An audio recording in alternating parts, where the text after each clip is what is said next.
Hello friends, काले આપણે commutative property, associative property, distributive property એ બધી પ્રોપર્ટીનો યુઝ થાય તે રીતે આપણે એક સમ સિમ્પલ જોયેલો હતો.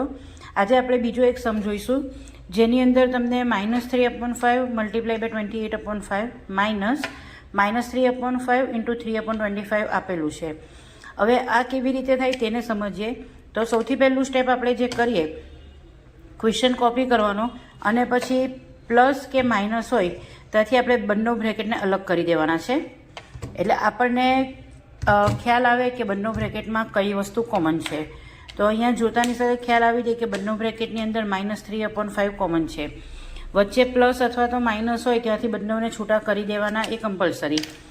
હવે -3/5 બંનેમાં કોમન છે તેને આપણે વન ટાઈમ લખી દઈએ, -3/5. સ્ક્વેર બ્રેકેટની અંદર લખીશું. આ બ્રેકેટમાંથી 3/5 નીકળી ગયા. મલ્ટીપ્લાયની સાઇન આ રહી ઉપર આપેલી છે, અહીંયા કશે નથી તો અહીંયા આપણે મૂકી દઈએ. મૂકીશું તો પણ ચાલશે, નહીંતર ચાલશે અધરવાઇઝ. 28/25 પછી માઇનસની સાઇન આવશે, -3/25. -3/5 બંને બ્રેકેટમાં કોમન બહાર નીકળી ગયા.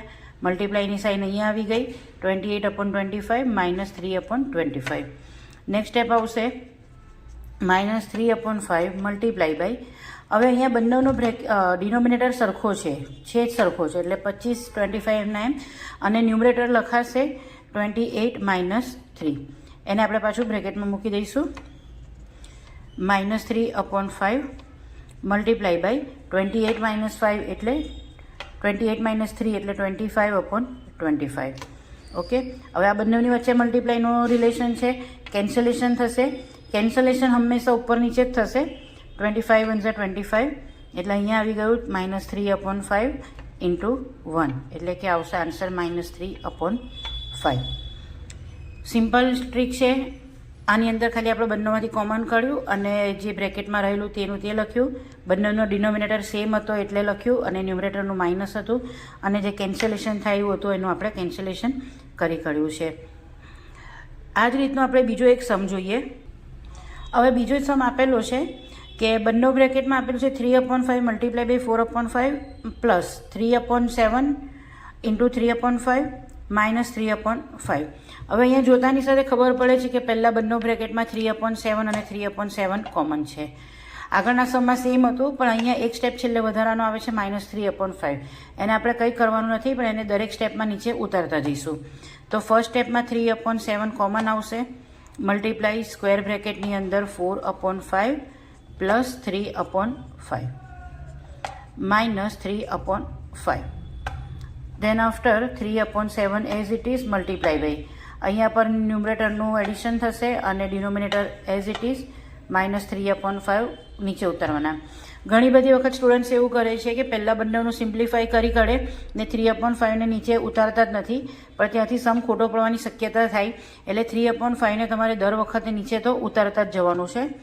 3/7 મલ્ટીપ્લાય બાય 7/5. હવે બ્રેકેટ અહીંયા કરી કાઢશું કારણ કે માઇનસથી સમ છૂટો પડી જશે. હવે અહીંયા 7 અને 7 કટ થઈ જશે એટલે 3/5 -3/5. હવે 3/5 -3/5 ડિનોમિનેટર સેમ, 3 - 3 ને 3 - 3 એટલે 0/5 એટલે 0.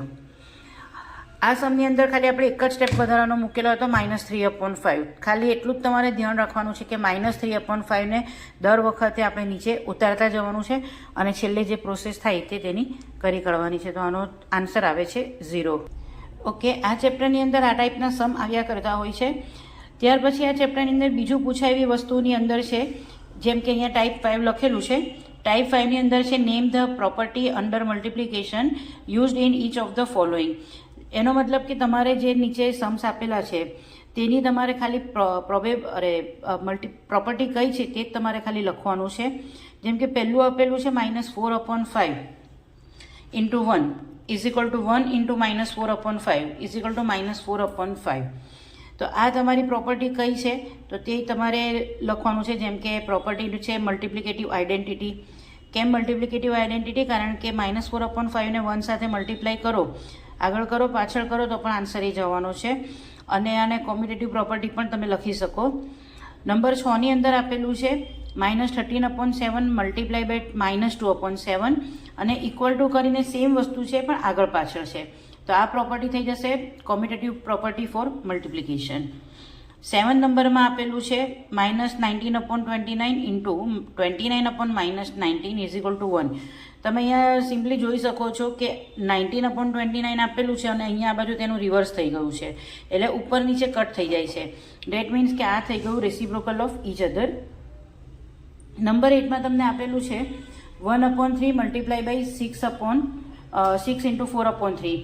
તો આની અંદર પહેલાં તમને 3 નંબર્સ આપેલા છે. એમાં પહેલાં ફર્સ્ટ નંબરને એકલો રાખેલો છે, બીજા બેનું ગ્રુપ બનાવેલું છે, અને બીજામાં તમને પહેલાં બેનું ગ્રુપ બનાવીને ત્રીજાને એકલો રાખેલો છે. તો ગ્રુપિંગ થઈ ગયું, જેમ કે 3 ફ્રેન્ડનું ગ્રુપ હોય, પહેલાં એક છૂટો પડી ગયો, 2 જણા સાથે ગયા, પછી પહેલાં 2 ભેગા થઈ ગયા, ત્રીજો છૂટો પડી ગયો. આ ટાઈપનું જે હોય અહીંયા ધ્યાન ખાલી એટલું જ રાખવાનું છે કે બધાની વચ્ચે એક જ સાઇન આવશે, મલ્ટિપ્લિકેશનની આવશે. તો તે પ્રોપર્ટી થઈ ગઈ તમારી એસોસિએટિવ પ્રોપર્ટી ફોર મલ્ટિપ્લિકેશન. આજના દિવસના આટલું રાખીએ આપણે.